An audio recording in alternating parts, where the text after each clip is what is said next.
Listen, for years, Hollywood's been on fire with people knowing the truth about 9/11, and I was the first to expose 9/11 on the day. In fact, 2 months before, I had intel that elements of the military-industrial complex were going to carry out the attack. I said they'll use bin Laden, the known CIA asset, as their patsy to take the blame for attacking the towers. And I was the first to expose 9/11 on the day. In fact, 2 months before, I had intel.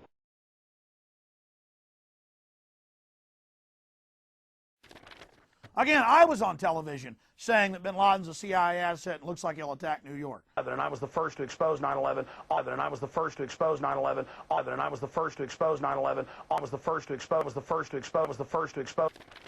Again, I was on television saying that bin Laden's a CIA asset and looks like he'll attack New York. Hello, ladies and gentlemen. I'm so glad that you could join us today for this Wednesday, July 25th, 2001 broadcast. Tyranny is enveloping the globe. Tyranny is enveloping the globe. And the United States is a shining jewel the globalists want to bring down. And they will use terrorism as the pretext to get it done. So that's coming up in the second half of the show. Very important. If any terrorism comes, it's from this government. And if there was an outside threat like a bin Laden, who was a known CIA asset in the 80s, running the Mujahideen war, and whose family builds all the military bases over in Saudi Arabia right now, and sits on the board of Iridium Satellite, he's the boogeyman they need in this Orwellian phony system. And I was the first to expose 9/11 on the day. In fact, 2 months before, I had intel that elements of the military-industrial complex were going to carry out the attack. I said they'll use bin Laden, the known CIA asset, as their patsy. The things that makes everybody wonder why Bill's life was snuffed out in 2001 was because in June of that year,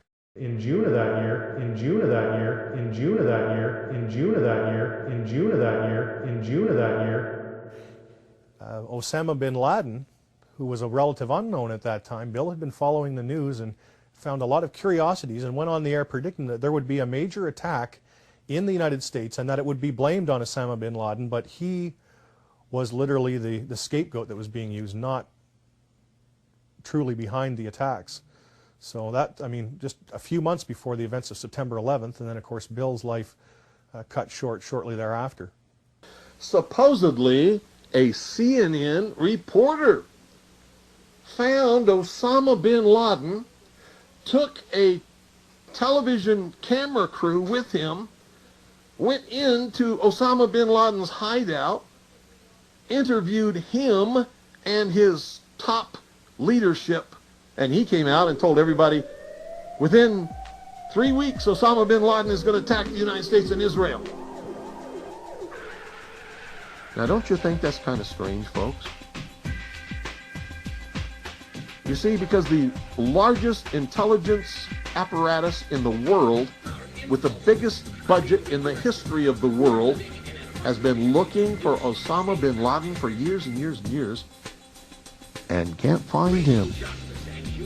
Some doofus jerk-off reporter with a camera crew waltzes right into his hideout and interviews him. And I'm telling you, be prepared for a major attack. But it won't be Osama bin Laden. It will be those behind the New World Order.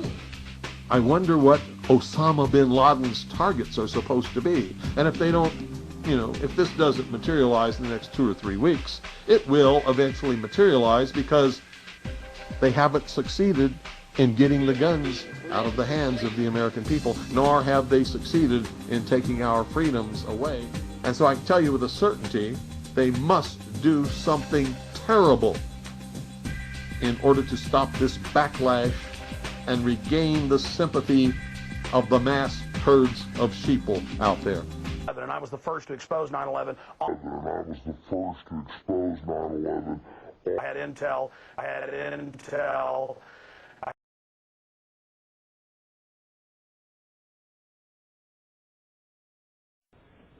Before we get started, I have to clear up a little discrepancy here.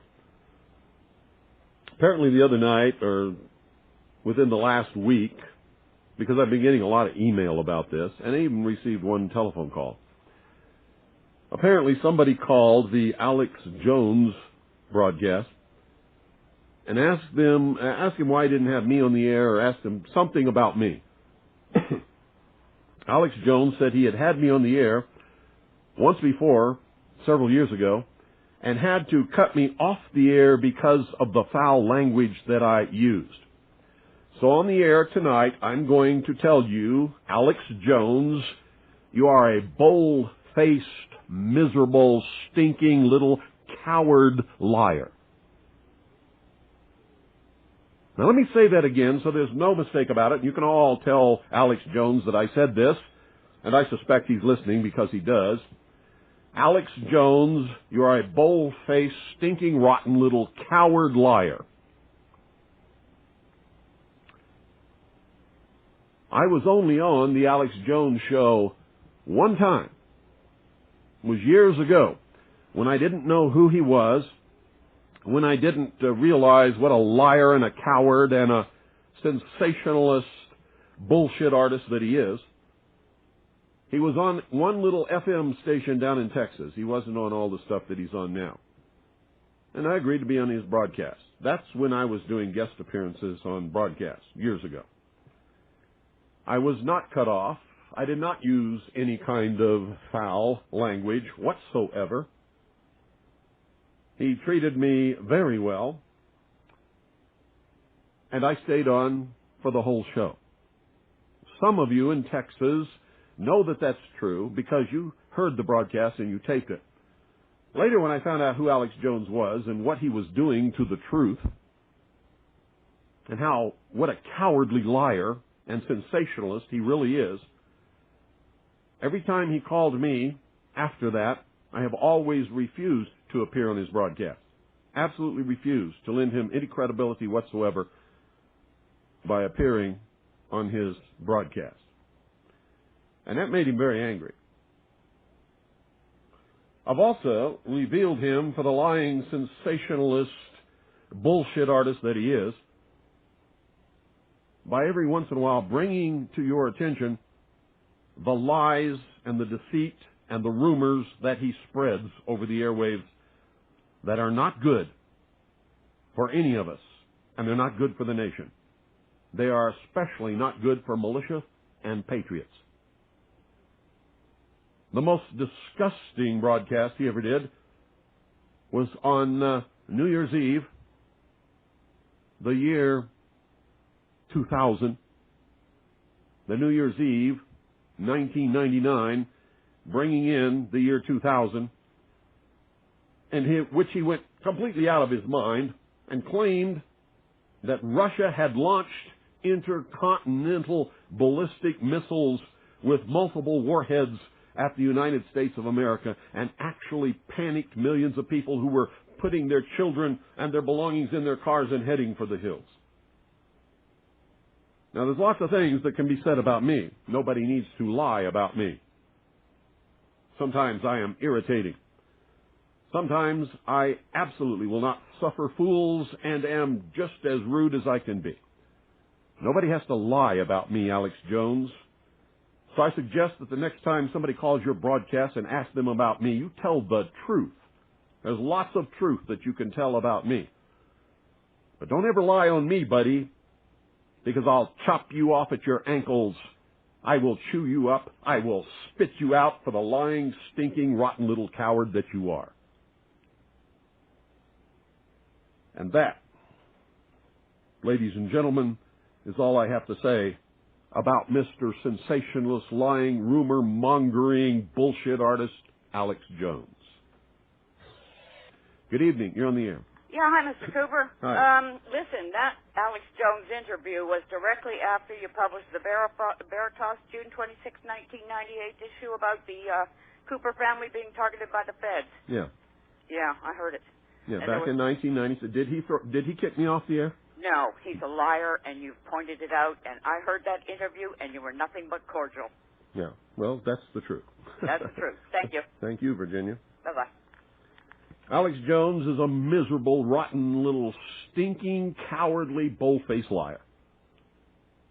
Boy, You know, all of these people ought to know better than to mess with me, because I don't take any crap from anybody. And if I'm not afraid of the whole machinations of the entire government Gestapo, what in the hell makes Alex Jones think that I would ever be afraid of his cowardly little rotten butt? Good evening. You're on the air. Yeah, Bill. Mm-hmm. I just wanted to let you know I verify what you said about that Alex Jones interview.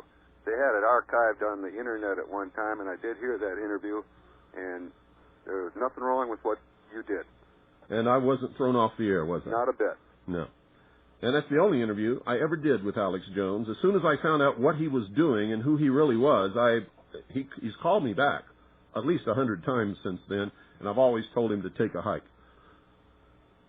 So anyway, thank you. You bet.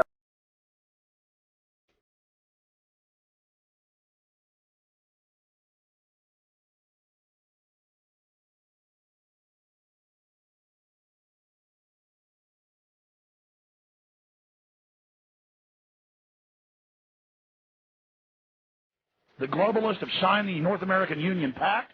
We are going into it. And joining us from the Fox News studios, a very busy man, is Patrick Buchanan, Patrick J. Buchanan, with a new book, State of Emergency. He, of course, a few years ago wrote The Death of the West, and we may already be dead, ladies and gentlemen. Pat Buchanan, thanks for coming on with us.